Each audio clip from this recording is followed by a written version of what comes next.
ልጆችሽን አቅፈሽ በቤትሽ ስትስቂ ያኔ ይረሳል ያለፈው ታሪክ ይሆናል።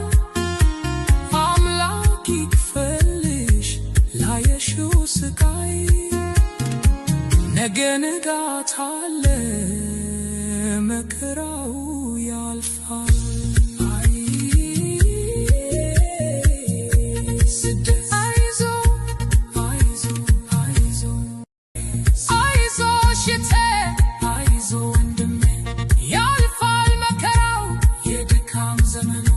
ልጆችሽን አቅፈሽ በቤትሽ ስትስቂ ያኔ ይረሳል ያለፈው ታሪክ ይሆናል።